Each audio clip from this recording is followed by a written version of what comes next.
So when you think of Mexico, what's the first thing that pops into your head? For most of us, it's going to be vibrant colors, amazing food, stunning landscapes, and just this incredible warmth from its people, right? It's one of the most visited places on Earth for a reason.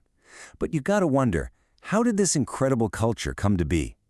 Well, its story is a wild ride of constant, and I mean often turbulent reinvention. To really get the Mexico of today, we've got to take a journey through the Mexico of yesterday.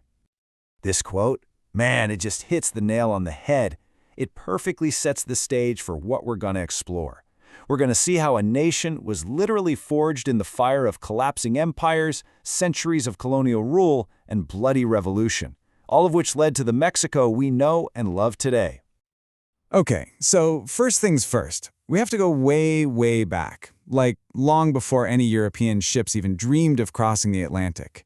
The land we now call Mexico was home to some of the most advanced, most brilliant civilizations in the entire world, a region we call Mesoamerica. And check this out, it wasn't just one single empire. It was this amazing succession of incredible societies. You start with the Olmec. You've probably seen their giant colossal stone heads, right? Then comes the rise of Teotihuacan, a true honest-to-goodness metropolis with these massive, jaw-dropping pyramids. Way down south, the Maya were developing ridiculously sophisticated writing and mathematics. And then, finally, the Aztecs show up and build their capital, Tenochtitlan. Get this, right on a lake. How cool is that? 200,000. Just let that number sink in for a second. At its absolute peak, the Aztec capital, Tenochtitlan, was home to around 200,000 people. Now, to give you some perspective, that made it one of the largest, most complex cities on the entire planet at the time.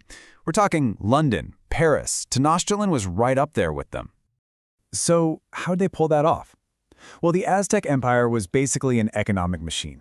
They used their military might to conquer their neighbors, and then they forced those conquered peoples to pay them tribute. Goods, food, precious materials. All of that wealth was funneled right back to the capital. This made them unbelievably powerful. But it also created some serious resentment. They made a lot of enemies, a weakness that, very soon, was about to be exploited. And yeah, that whole making enemies thing is a super important detail. Because in the year 1519, everything, and I mean everything, changed forever. What happened next wasn't a friendly meeting of cultures. It was a cataclysmic, world-shattering collision between two worlds that had no idea the other even existed. Just look at these numbers. Seriously, they seem completely impossible.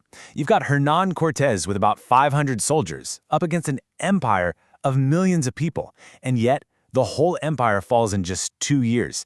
The big question is, how on earth did that happen?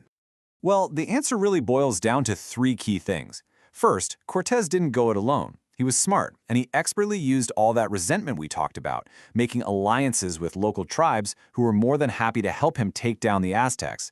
Second, the Spanish had steel swords and armor, and horses, which were completely terrifying and new to the Americas. But their most powerful weapon, by far, was totally invisible: diseases like smallpox. The native people had zero immunity, and it absolutely wiped out millions. It was a biological catastrophe. So out of the ashes of Tenochtitlan, the Spanish built Mexico City. It became the capital of this huge new colonial territory they called New Spain. And for the next 300 years, this was the glittering heart of the entire Spanish Empire in the Americas. But this new colonial era, it wasn't just about who was in charge. It was this really strange period of strict social control that, believe it or not, also gave birth to a brand new, totally unique culture, a fusion of these two very different worlds. Okay, so the Spanish brought in this super rigid social ladder known as the casta system. It was simple. Your place in life was decided by your bloodline. At the very top, you had the Peninsulares, people born in Spain. Right below them were the Criollos, pure Spanish blood but born in the Americas. Then came the mestizos, people of mixed heritage, and way down at the bottom were the indigenous peoples. That's just the way it was. But here's the amazing part. Even with this system trying to keep everyone in their own little box, culture finds a way. It always does. You see Spanish and indigenous traditions starting to blend together, creating things that are uniquely Mexican.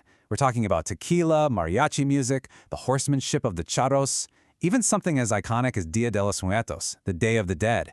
That's a perfect blend of ancient native traditions for honoring ancestors with Catholic beliefs. It's incredible. So fast forward 300 years. Ideas from the American and French revolutions are spreading like wildfire, and the people of New Spain start thinking, hey, why not us? They began to fight for their own independence. But the road from being a colony to being a nation, it was going to be an unbelievably long and violent one. So, Mexico finally wins its independence in 1821. End of the story. Happily ever after, right? Not even close. It was really just the beginning of more problems. The entire 19th century was just this brutal, relentless cycle of conflict. They fought among themselves over politics, they lost the territory of Texas, they fought a devastating war against the United States, and as if that wasn't enough, France literally invaded them. It was a solid century of non-stop crisis. And all of that instability came at a staggering cost. After the war with the United States ended in 1848, Mexico was forced to give up all of its northern lands. We're talking about what is now California, Nevada, Utah, Arizona, New Mexico, a huge chunk of the American Southwest. Just like that, with the stroke of a pen, the nation lost about half of its entire territory. As Mexico staggered into the 20th century, that cycle of turmoil just kept on spinning. It was going to take one more massive, bloody, countrywide conflict, the Mexican Revolution, to finally get rid of a long-term dictatorship and start the incredibly difficult process of building a truly modern state. Now, the time right before that revolution is called the Porfiriato. For 35 years, a general named Porfirio Diaz was the dictator.